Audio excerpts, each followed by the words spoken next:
नमस्कार लेखक मित्रमैत्रिणींनो, मी ऑथर संगीता देवकर. माझ्या या यूट्यूब चॅनलमध्ये तुम्हा सर्वांचे स्वागत आहे. तर आजपर्यंत तर तुम्ही बरेचसे दिवाळी साहित्याचे दिवाळी मासिकाचे व्हिडिओ ते तुम्ही पाहिलेत. आशा आहे की तुम्ही त्या दिवाळी अंकासाठी तुमचं साहित्य नक्कीच पाठवून दिलं असेल. तर आजही आपण अशाच एका लेखस्पर्धेची माहिती घेणार आहोत. तर मराठी लेखस्पर्धा आहे त्या.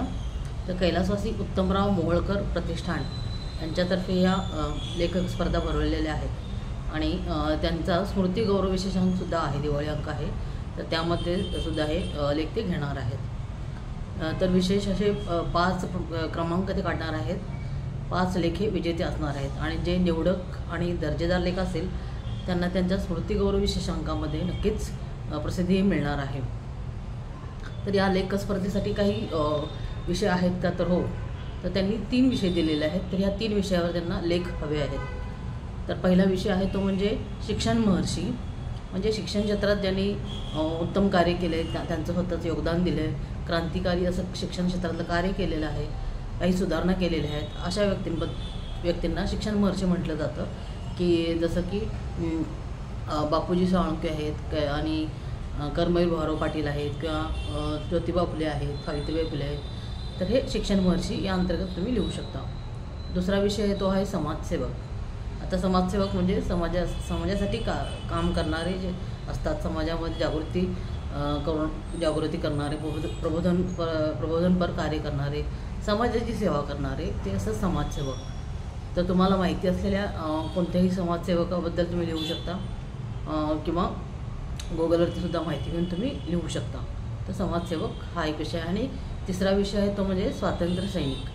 तर स्वातंत्र्य सैनिक याच्याबद्दलची माहिती पण तुम्हाला गुगलवरती मिळेल किंवा तुमच्या वाचनात काही आलं असेल किंवा तुमच्या अनुभवात अशी एखादी व्यक्ती आली असेल की जी स्वातंत्र्य सैनिक या चळवळीमध्ये काम करत होती, त्यांनी केलेलं योगदान, स्वातंत्र्यासाठी केलेलं कार्य, हे सगळं हे स्वातंत्र्य सैनिक या विषयाअंतर्गत येऊ शकतं.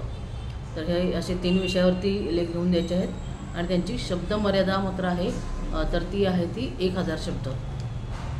तर 1000 शब्दापर्यंत हे मराठीतच हा लेख लिहायचा आहे.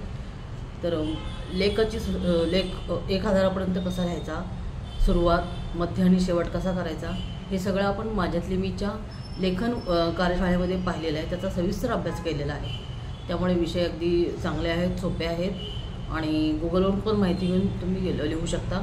फक्त गुगलवरची माहिती वाचून ती आपल्या शब्दामध्ये लिहायची. तर ही लेखस्पर्धा आहे आणि जास्तीत जास्त लेखकांनी या स्पर्धेमध्ये सहभागी व्हावे. तर त्यांना साधंच आपलं वर्ड फॉर्मॅटमध्येच लिखाण, म्हणजे आपण जे साधं टाईप करतो मोबाईलवर, त्याच वर्ड फॉर्मॅटमध्ये हे लिखाण हवं आहे. PDF पाठवायची नाही आहे. तर 15 सप्टेंबरच्या आत, 15 सप्टेंबर ही शेवटची तारीख आहे, त्याच्या अगोदर तुमचे लेख त्यांना मेल करायचे आहेत आणि मी त्यांनी मेल ID ही दिलेला आहे, तो मी डिस्क्रिप्शनमध्ये देते. आणि लेखामध्ये शेवटी आपलं नाव, तुमचं नाव, पत्ता आणि मोबाईल नंबर द्यायचा आहे. तर नक्कीच हे मराठी लेखस्पर्धा जी आहे याच्यामध्ये सर्वांनी जास्तीत जास्त संख्येने सहभागी व्हा आणि उत्तम असं लेख त्यांना लिहून पाठवून द्या. तर अशाच दिवाळी अंकाच्या किंवा इतर लेखनाबाबतच्या माहितीपर व्हिडिओसाठी आपल्या चॅनलला नक्कीच सबस्क्राईब करा. हा व्हिडिओ जास्तीत जास्त शेअर करा आणि लाईक करा. पुन्हा भेटूया अशाच एक माहितीपूर्ण अशा व्हिडिओसह. तोपर्यंत धन्यवाद.